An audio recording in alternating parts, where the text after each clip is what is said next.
Hi, everybody. I'm Ryan Lloyd with KSAT Politics on KSAT.com. And Reid Wilson from Morning Consult is with me today. He covers Congress and the campaign trail. Hi there, Reid. Hey, Ryan, how you doing? Good. Well, you've got the rundown for what we can expect in politics this year. And I want to know, what is the one thing that we need to look out for in 2016 in politics? Well, obviously there's a rather large election coming up about 10 months from now. You're going to hear nonstop, nothing but politics on increasingly dominating the news media over those next 10 months. The Republican primary kicks up, well, actually both primaries kick off just 4 weeks from now, actually a little less than 4 weeks from now, in the Iowa caucuses. That's going to be a lot of fun to watch. It's a snowy night in Iowa where a bunch of people trudge out and brave the freezing cold to school gyms and church basements and sit there and cast their vote and begin the process of actually nominating presidential contenders. This year, everybody's talking about Donald Trump, but don't expect him to actually be the Republican nominee. Donald Trump's entire brand is based on winning and inevitability. If the moment he begins to lose, I think all of his support is going to fall out from under him. He is losing at the moment in Iowa. Senator Ted Cruz from your home state of Texas is currently in the lead in Iowa. It's looking harder and harder for anybody else to take that mantle away from him. Well, your great story, the 10 things that will happen in politics in 2016, that is the first thing on your list, is don't expect Trump to be the presidential nominee for the Republicans.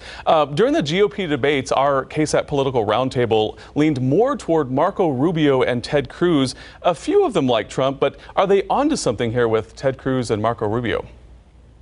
I think a lot of sort of political observers think this race is going to come down to Ted Cruz and Marco Rubio, two senators who are biographically similar but could not be more worlds apart, in their approach to politics. Ted Cruz is no compromise conservative who is going to blast everybody who's even slightly to the left of him as much as he can. Marco Rubio is pursuing a much more, I don't want to call it centrist track. He's still got a pretty conservative record, but a much more sort of outreach-based track, one in which he's going to try to appeal to voters who typically vote for the Democratic candidate.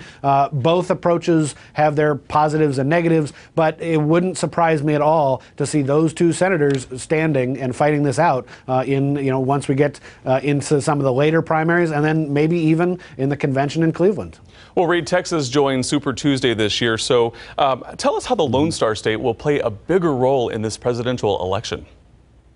Well, it plays a huge role, and what is going to happen on March 1st is that a number of southern states are going to hold their primaries and caucuses all at the same time, which means there are going to be hundreds of delegates up for grabs, all the way from Georgia and Alabama all the way over to Texas and Oklahoma. And I think you're going to see a couple of things at play specifically in Texas. First of all, it's going to be a free-for-all in a number of places where the candidates haven't really gotten to go. Candidates aren't going to spend a lot of time out in West Texas or up in the Panhandle or down in the Rio Grande Valley or anything like that because they simply don't have time. There are just too many places to go at any given opportunity, and that means that those delegates who come out of, say, El Paso or San Antonio or the Rio Grande Valley or something like that, I mean, they get to vote at the convention just like anybody else does. They're sort of up for grabs right now, and if anybody puts a real concerted push into Texas,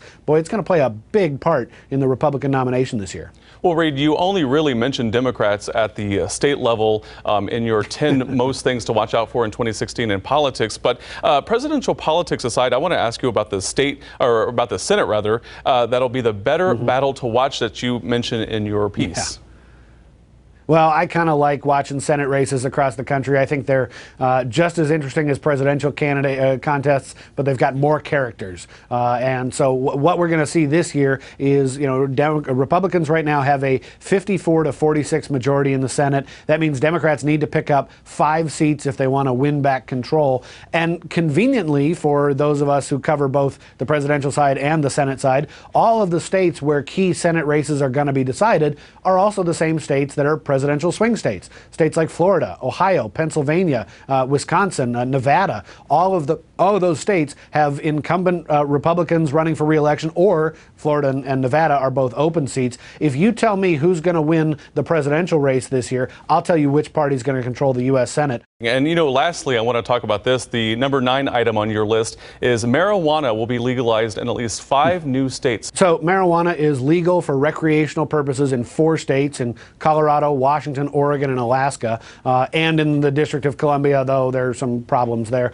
What those states have figured out is that marijuana is big business. They're getting a lot of tax revenue, millions of dollars from the sales of marijuana and from the people who are actually producing it. And now you're seeing in a lot of different states ballot measures coming up, and those ballot measures, they have to collect X number of signatures depending on the state to get on the ballot.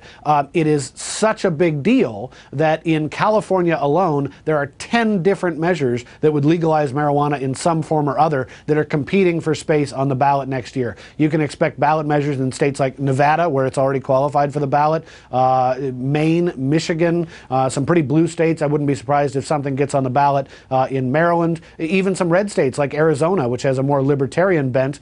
They're pursuing a legalization ballot initiative as well. There are going to be so many measures on the ballot, and because they've passed in certain states, pro-marijuana folks know how to run these campaigns. They know how to pitch the message, which is less about, hey, everybody, let's go smoke marijuana, and much more about, sort of regulating it in the vein of the way we say, the same way we regulate alcohol. So I think you can plan on seeing a lot of these measures around the country, and at least a few of them are going to pass. 5 might even be low. It might be closer to 7 or 8 states. We'll see what happens in Texas. It's going to be an exciting year. Well, Reid Wilson is an editor at Morning Consult covering Congress and the campaign trail. Reid, I want to thank you so much for joining us today. Hey, thanks a lot, Ryan.